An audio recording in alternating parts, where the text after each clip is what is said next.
Seguimos en Negocios Televisión, seguimos mirando a las últimas horas pendientes de Donald Trump, del presidente de Estados Unidos y de su relación con Rusia, de lo que pase con Venezuela. Vamos a poner el foco en otra de las noticias de las últimas horas con la mirada puesta en Nigeria. El presidente de Estados Unidos amenazaba este fin de semana con poner tropas sobre el terreno, decía que no descarta ataques aéreos y hemos visto también al secretario de Guerra, Pete Hegseth, apoyando estos mensajes por parte de Donald Trump. Emiliano, os quiero preguntar también por esto, ¿qué está pasando en Nigeria y hasta qué punto están justificadas estas amenazas de Donald Trump? Dice, bueno, pues que están matando a cristianos prácticamente a diario.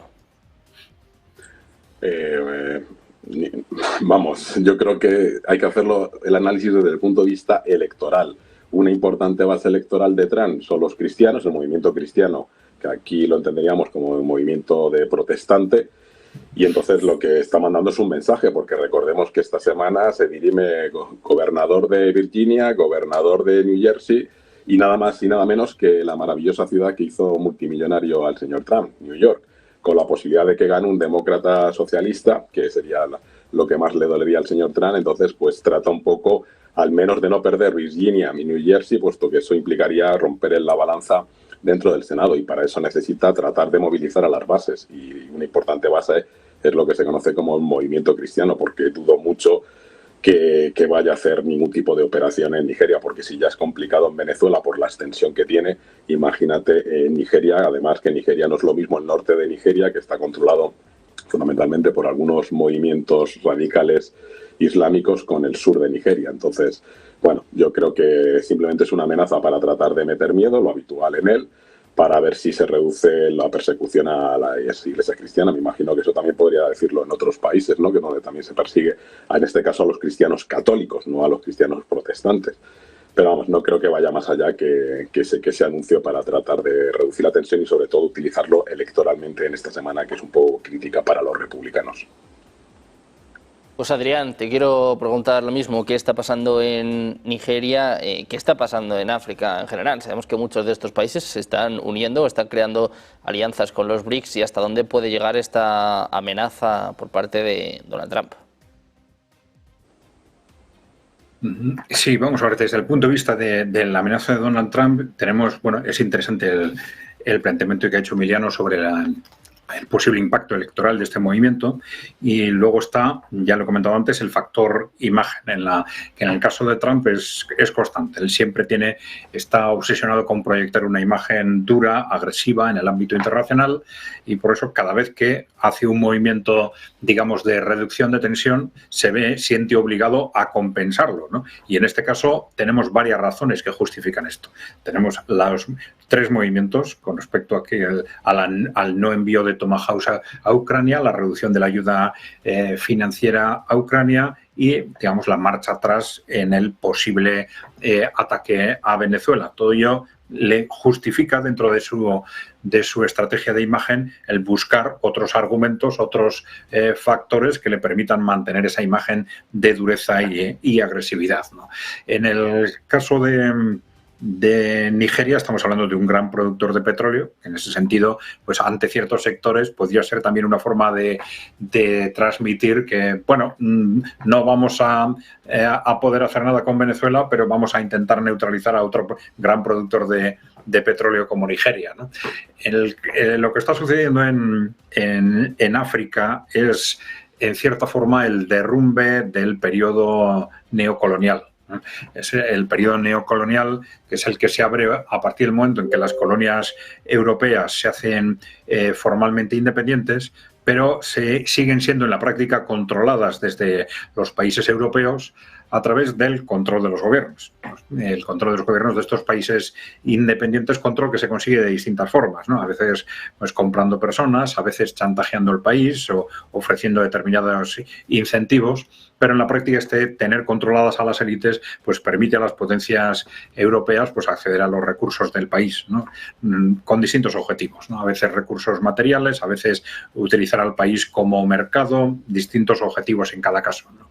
El fin de este periodo, digamos, neocolonial ha llegado con el aumento de la influencia de los países emergentes, de China y de Rusia, ¿no?, que han ofrecido a estos países una alternativa, una alternativa que les ha ido permitiendo progresivamente despegarse de este control de las élites neocoloniales europeas, y esto ha generado que estos países se vayan separando uno tras otro o alejando uno tras otro de forma progresiva de este control de países europeos, creando además problemas económicos enormes, precisamente por ello, a algunos países, como el caso de Francia, de forma muy evidente, ¿no?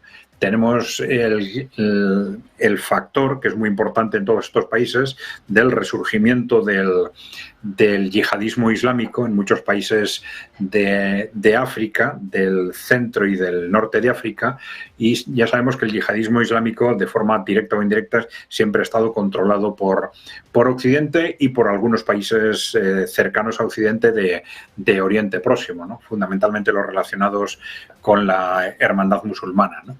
Bien, entonces estos movimientos yihadistas pues han sido utilizados en parte para controlar de forma eficiente, ha sido uno de los instrumentos de presión clave para mantener atados a estos países y también para enfrentarse o para hacer las cosas más difíciles a los gobiernos que intentaban separarse o intentan separarse de las potencias europeas.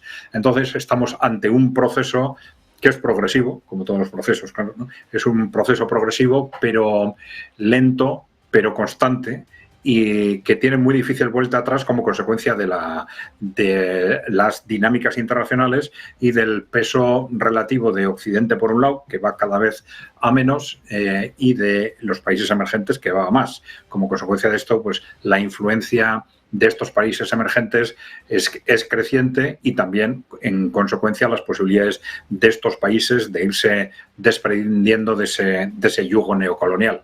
Yo creo que esto es lo que está pasando básicamente, y se plasma de distinta forma en unos y otros países, pero al final con altas y bajas, pero siempre con una tendencia de medio plazo en la misma dirección. Bueno, pues de momento que un Trump que apunta en la misma dirección, que amenaza ahora a Nigeria, habla incluso de poner botas sobre el terreno, algo que ha descartado en muchas otras ocasiones, y bueno, pues sobre todo está hablando sobre esta muerte de los cristianos. Te quiero preguntar por esto, Carlos, ¿es creíble esta amenaza de Donald Trump? Bueno, en coyuntura, efectivamente, me parece que al igual que Venezuela y otros escenarios que vamos a ver posiblemente, no puede ser creíble. De hecho, para aquellos que piensan que todavía la guerra se sigue manejando dentro de los cánones, de los marcos de la guerra clásica, ¿no? Donde hay un inicio y un fin, una declaración de guerra, una capitulación, bueno, no existe actualmente en el siglo XXI. Estamos ante la primera guerra híbrida global de la historia, y como hemos también reiterado en una ocasión, las narrativas, la competencia por las narrativas, las perspectivas y la imposición en la población, la guerra cognitiva está, por supuesto, a la orden del día. Ahora, yo quiero hacer mención, ¿no?, de un documento que hace ya 1974 fue escrito por Henry Kissinger, un memorando de seguridad nacional número 200, implicancias del crecimiento poblacional mundial para los intereses de Estados Unidos en ultramar, ¿no? En este texto más conocido como el Memorando 200, el informe Kissinger, un documento bastante insidioso, donde justamente se menciona como a 13 países, entre los cuales estaba Nigeria, que de todas maneras tendría que evitarse a toda costa su crecimiento demográfico.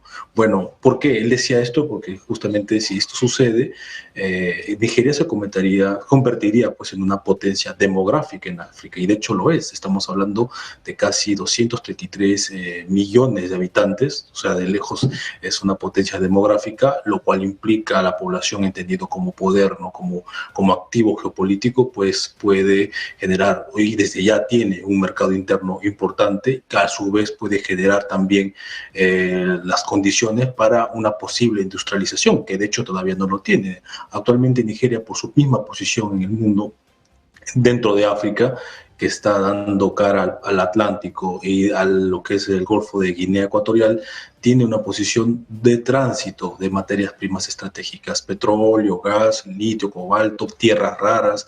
Entonces, ahora Nigeria no solamente es vendedor de materias primas, sino negocia a partir de esa capacidad y de esa posición que le permite el tránsito de materias primas. Entonces, vamos viendo que Trump, las cosas no le están saliendo muy bien en el mundo, ¿no?